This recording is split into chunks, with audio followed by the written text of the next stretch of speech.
Ever thought about adding a vertical interest to your garden? Enter climbing plants, nature's gifted decorators that add an extra layer of beauty.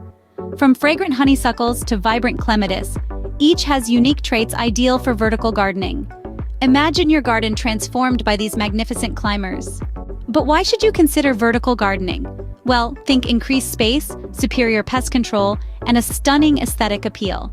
Climbing plants can morph even the tiniest of garden spaces into lush green sanctuaries.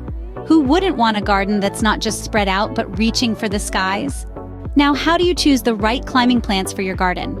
The secret lies in considering your local climate, soil type, and the amount of sunlight your garden gets.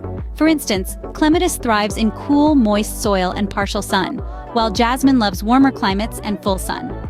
Ivy, on the other hand, is versatile and can adapt to various conditions. Each plant has unique features that can add character to your garden.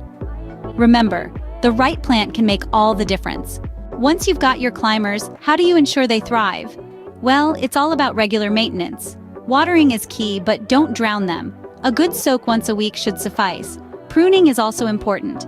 Cut back any dead or overgrown branches to encourage new growth. And remember, climbers need support. Use trellises, nets, or wires to guide them upwards. Regular care and attention will keep your climbers healthy and thriving. With the right care, your climbing plants can truly flourish. Vertical gardening with climbing plants, a simple yet effective way to transform your garden. Today, we've explored the benefits of this gardening style, how to choose the right climbers, and their care. Remember, these plants add an interesting dimension to your garden, creating a stunning visual impact. They're not just about aesthetics, they also provide shade and privacy. Enjoyed this green thumb guide? Don't forget to hit the like button and subscribe to our channel for more gardening tips and tricks. Keep growing!